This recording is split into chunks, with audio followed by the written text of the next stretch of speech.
is a huge chunk of marble. It reminds me of the relatively small piece of marble I still have in my pack from the iron ore train. That's a little too big though, look at the size of it. So that is essentially one massive loop cul-de-sac that I've just been walking around for the last 15 minutes, which is fine. I left the house to just aimlessly walk for an hour in the evening sunshine, get some steps in. I haven't walked very far the last 10 days. I have, however, been keeping up with my calisthenics. So my sober October fitness regimen, I do intend to continue with that, but still. So I'm going to take a right here up to the main road, take a left and head back to my accommodation now.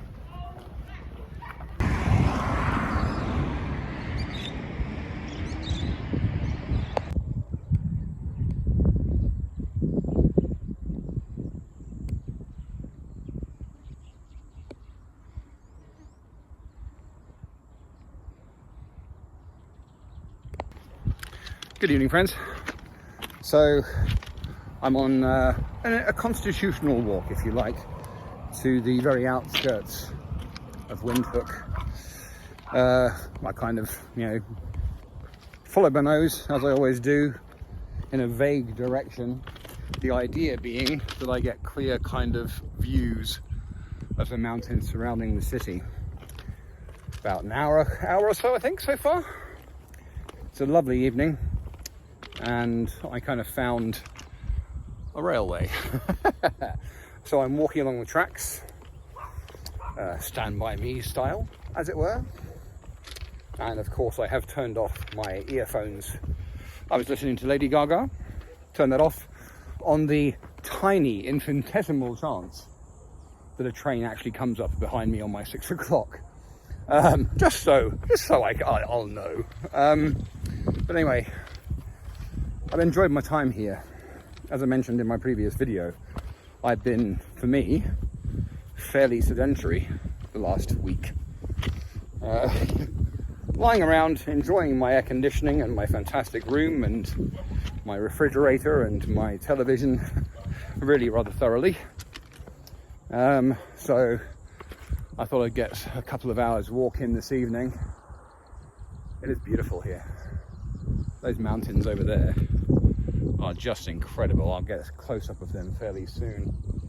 I'm kind of next to the airport here. Small airport, but an airport nonetheless. And yes, it's very pretty indeed in the evening light.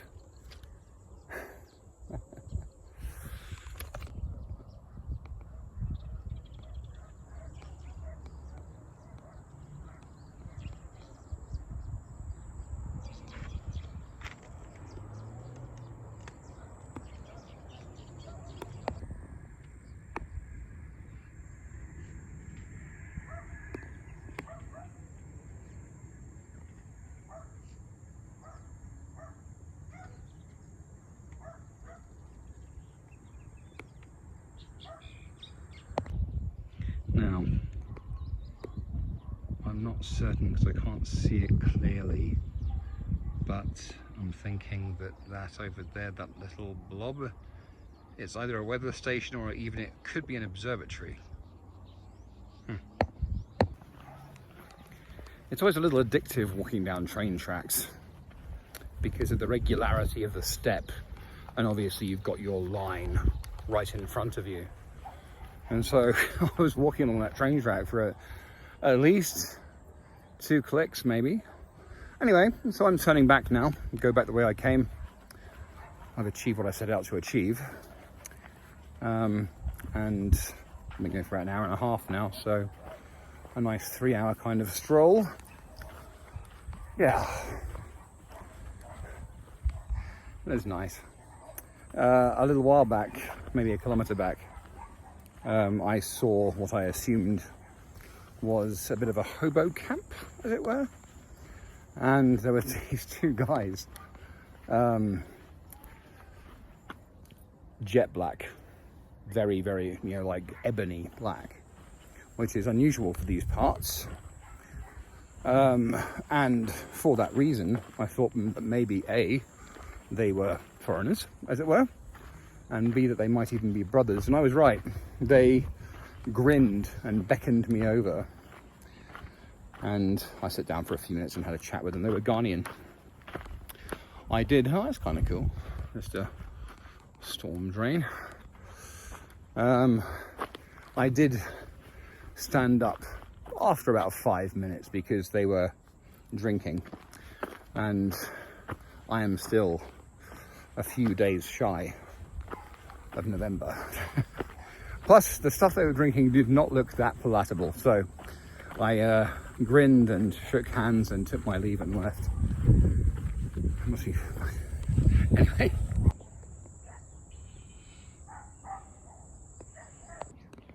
That is really quite cool, and I think it's a private home.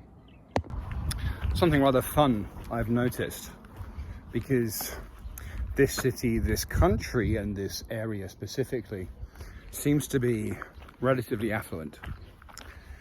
And I was reminded of nothing so much as Japan, because I've noticed that many of the houses, and I've taken the occasional, you know, video clip for you, have, in addition to the main house, they have a little traditional hut.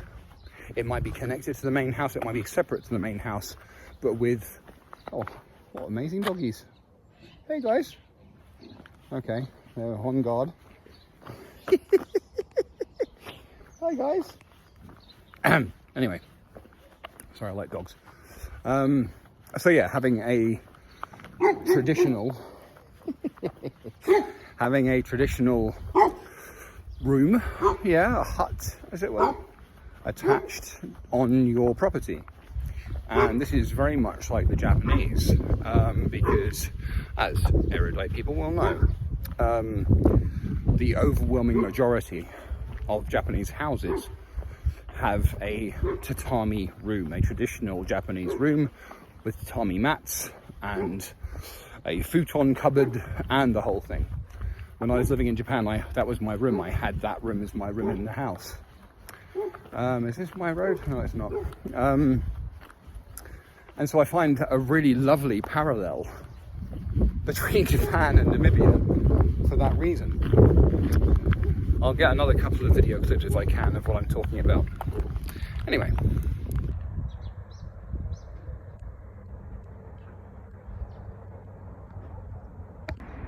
Like that. You can't see much because, of course, security is a major thing in this area, but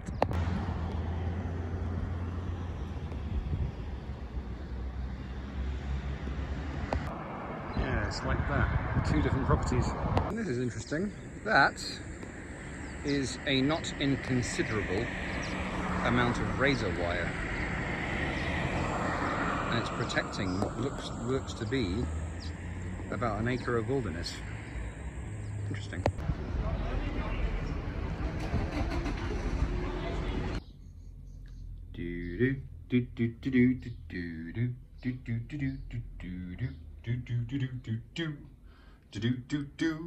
I have seen the promised land. Morning, friends. So I've had it's the morning 10:30 for me on Wednesday the 29th of October. I had a late cancellation, which means I still get paid for the class, which is nice. Went across to the supermarket across the street, and I hadn't seen this before. They have pasties here, like sausage rolls and pasties and pepper steak slices and all that sort of thing. I haven't seen that since Nigeria. So I've been having quite a few this last 10 days, which has mitigated my diet a touch. Shut up, I've lost 10 kilos during the last few months. And I had a nice funny one, because the young lady behind the counter, I asked which was which, and she goes, "This one is Cornish," like this, and I'm like, "Cornish, really?" And she's like, "Yes." So I was like, "Do you know where that is?" And she's like, "What?" I'm like, "Oh, Cornwall, Cornish, like English. It's from a specific place. And I pulled out my phone and I showed her on the map. And she was absolutely fascinated. This huge, teethy grin. It was lovely. Anyway, so I bought myself 2 of those to have today. And in addition, on the way out, this being the 29th of October, I went into the liquor shop and looked around. They did have Talisker in a display case for equivalent 45 euros. Couldn't justify that. I gave serious consideration to the Tamnavulin, which is a very nice whiskey in the same display case. That was more like 35 euros. Couldn't justify that either. So I bought a litre of J&B for 15 euros. So I now have that in my room. My first sober October, 10 years ago, I bought a bottle of Talisker and I had it on my shelf next to my chart for the entire month, just to look at. Anyway, I guess the point is I've been responsible. 15 euros for a litre of decent whiskey to break open at midnight on Halloween, as always. Today's 59 days. I'm quite proud of myself, actually. I mean, you know, there was never any doubt that I'd actually do it. I do 2 months every year. It's not a huge deal. It's just a bit boring. So I've been responsible today. The Cape, though. The Cape. The Southern Cape of Africa. That is a different matter altogether. I am going to buy myself a bottle of Talisker and get myself a superior cigar. And that day is coming. Oh yes. Anyway, I have administration to do, so if you'll excuse me. It's just started raining. I can smell burning ozone. Really, seriously. I think we're in for a storm.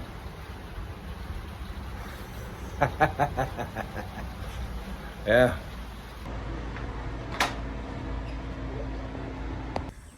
Morning, friends.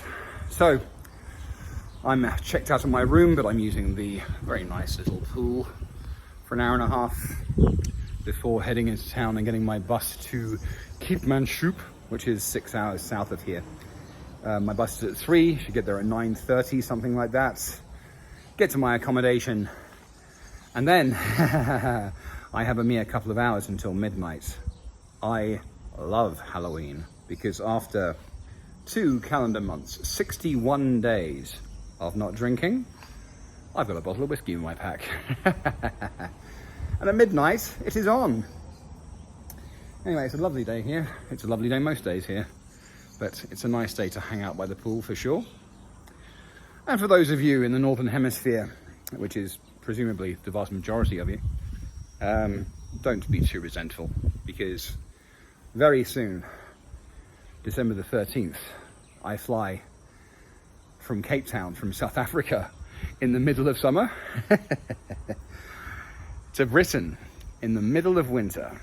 And I'm going to have 2 merino wool, but thin shirts, some Henley shirts, and a summer weight biker jacket to wear for the first 4 days until I can access my storage and get some winter clothes out, because even I will feel, I think, a little cold after 10 months in Africa. Anyway, so as always, well, kinda, if you like what I do and how I'm doing it, please do like and subscribe.